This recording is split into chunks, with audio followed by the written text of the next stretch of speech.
आषाढ़ का महीना था और चारों तरफ घनघोर बारिश हो रही थी। गांव के लोग अपना राशन पानी समेटकर अपने अपने घरों में दुबके हुए थे। कोई भी इस तूफानी मौसम में घर से बाहर निकलने की हिम्मत नहीं कर रहा था। उसी गांव के एक कोने में एक छोटा सा घर था, जहां हीरालाल अपनी पत्नी रूपमती के साथ रहता था। घर में दोनों के बीच बहस चल रही थी। अरे अजी, क्या हुआ? आज आप अपनी दुकान पर नहीं गए? ऐसे कैसे चलेगा? क्या हम पूरा साल दुकान बंद करके बैठेंगे? अरे रूपमती, तुम पागल हो गई हो क्या? तुम्हें क्या लगता है इतनी मूसलाधार बारिश में मैं उस पेड़ के ऊपर जाकर दुकान खोलूंगा और लोग वहां खाना खाने आएंगे? देखिए, हमारे इतने पैसे खर्च हो चुके हैं।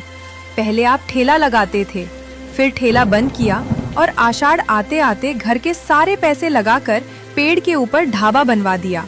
अब आप उसे खोल ही नहीं रहे हैं। ऐसे में घर का खर्च कैसे चलेगा?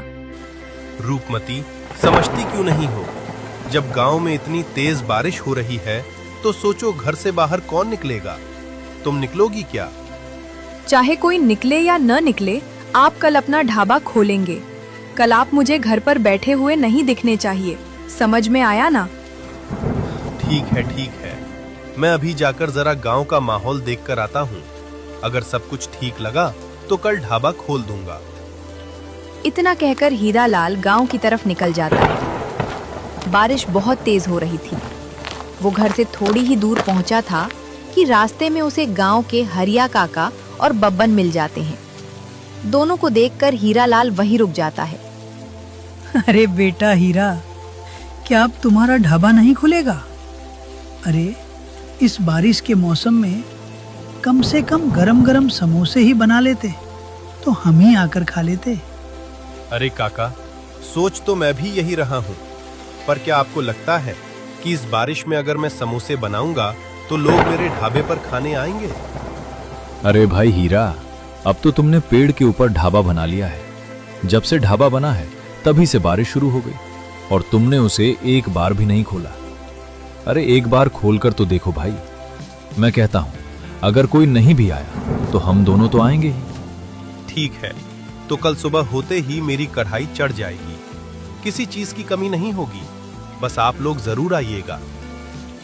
इतना बोलकर हीरालाल आगे बढ़ता ही है कि सामने से गांव के मुखिया जी आते हुए दिखते हैं।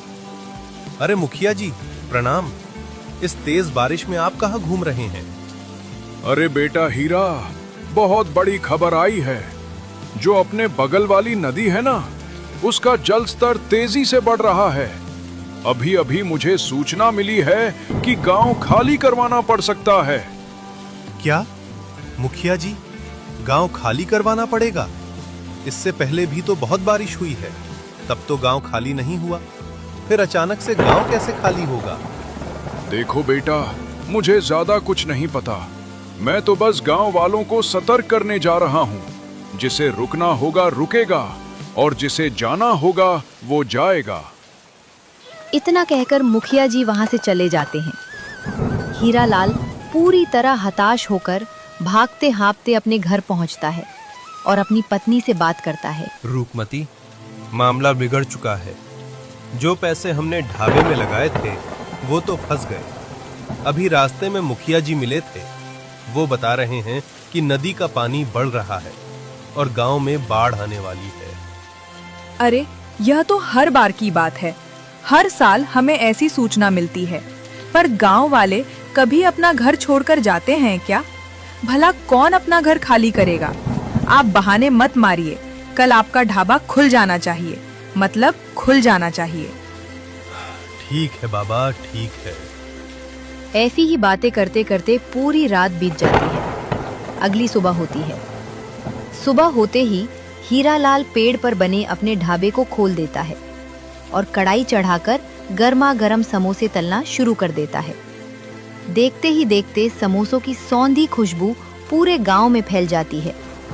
समोसों की महक से खिंचे चले आते हैं गांव के लोग और उसके ढाबे के नीचे आकर खड़े हो जाते हैं। अरे वाह हीरा, मानना पड़ेगा तुझे।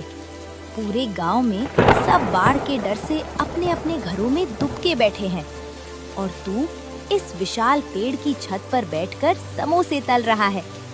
क्या महक आ रही है, वाह। बिल्कुल सही कह रही हैं काकी। ऐसी महक तो शहर की बड़ी बड़ी दुकानों से भी नहीं आती। हीरा भैया, तूने तो आषाढ़ की इस उदास बारिश में गांव वालों का दिल खुश कर दिया।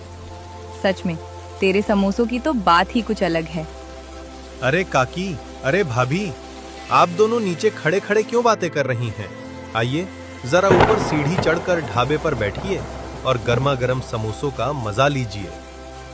काकी और सरला भाभी पेड़ पर बनी लकड़ी की सीढ़ियां चढ़कर ऊपर ढाबे में आकर बैठ जाती हैं।